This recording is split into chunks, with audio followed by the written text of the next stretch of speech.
E aí galera, tudo bem? Sejam bem-vindos aqui a mais um vídeo no canal do Monteiro. Hoje, finalmente, começo a falar de Quincas Borba, essa obra que é leitura obrigatória para o segundo EQ da UERJ. Vem comigo?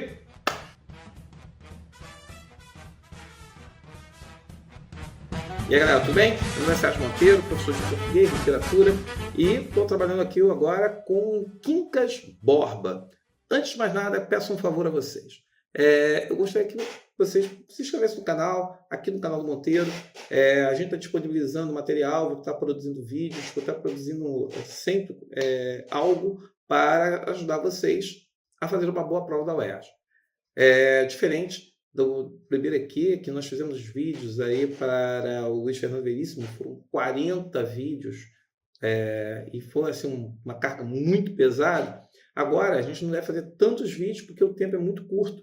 Nós temos aí 2 meses praticamente para a prova. A gente tem o mês de julho, o mês de agosto e já é a prova. Então, a gente vai ter pouco tempo para poder falar. Então, eu serei mais sucinto na abordagem da obra. Então, é muito importante que a gente comece assim.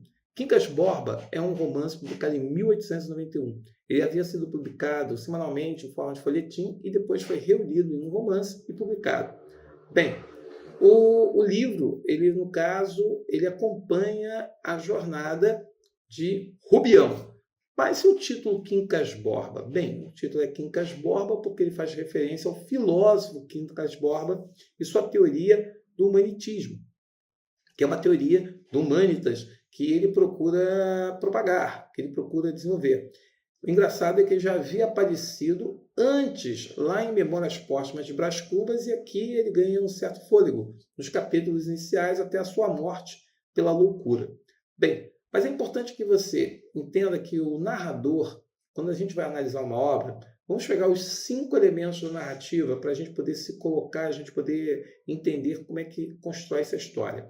Nesse vídeo de hoje eu vou me ater aos 5 elementos da narrativa.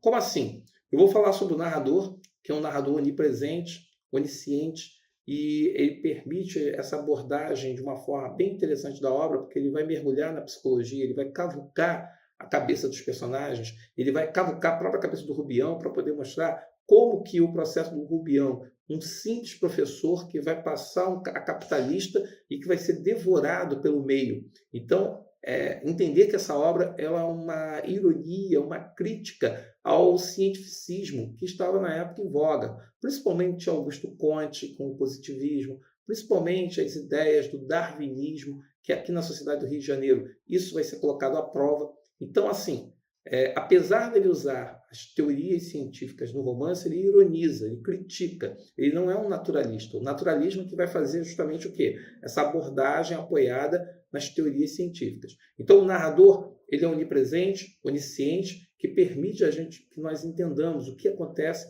com o personagem Rubião e quais são os pontos de interesse dos outros personagens.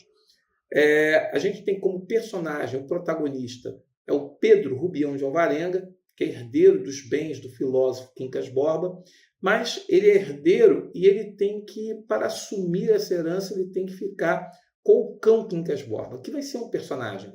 Em alguns momentos eu vou comentar com vocês, tem uma abordagem que eu acho muito interessante, como que a humanização do cachorro ela se faz, e até mesmo Machado ele tem a preocupação de várias vezes falar do cachorro Quincas Borba como se fosse humano, como se o filósofo tivesse ali transmigado, tivesse, no caso, o espírito teria tomado o cachorro e ali sendo grande companheiro, fiel escudeiro de Rubião. Nós também precisamos entender que temos um casal de oportunistas, que é o casal Palha, Cristiano Palha e Sofia. O Cristiano, que é um oportunista que vai se aproveitar da inocência, da mediocridade do personagem Rubião para poder arrancar dele quanto ele puder de dinheiro. E a personagem Sofia, que vai aproveitar a sua beleza para, de certa forma, criar uma sedução ali em cima do personagem Rubião, e o Rubião vai se apaixonar por ela, e ela vai ser assim, um dos motivos da loucura dele. Então a gente tem Rubião, casal Palha, Cristiano Palha e Sofia, mais o cachorro Quincas Borba, como elementos aí que a gente vai perceber que a história vai girar muito em cima dele aí. Mas vamos ainda ter o Carlos Maria, o Senhor Freitas, vamos ter a Dona Tunica, vamos ter aí outros personagens que vão aparecendo e que, à medida que eu for comentando o livro, eu falo dos outros personagens. Mas esses seriam os fundamentais. Nós temos a questão do espaço. A história começa na cidade de Barbacena, em Minas Gerais, uma província, e que ele, no momento que fica rico, a primeira coisa que o Rubião faz é sair de Barbacena e voltar e vir para o Rio de Janeiro, porque ele queria comer as batatas aqui da cidade, da corte, da capital. E ele não, quer dizer, aí tem uma certa ingenuidade dele, porque ele, provinciano, não vai ter a maldade, a malícia para perceber que ele vai ser enredado em uma série de histórias nesse ambiente extremamente opressivo, manipulador e hipócrita. Veremos isso posteriormente. O tempo é cronológico, os fatos eles seguem uma certa ordem cronológica. A história se passa na segunda metade do século XIX.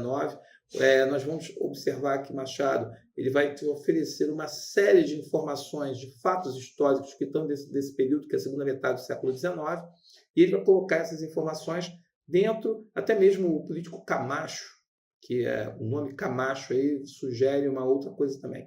Mas deixa para lá. E aí nós temos um enredo, né? Qual é o enredo? Nós vamos acompanhar a trajetória do professor Rubião, amigo do filósofo Quincas Borba, que falece no Rio de Janeiro, né? Pelo que se entende, ele falece na casa de Brás Cubas, e ele deixa o Rubião como herdeiro universal.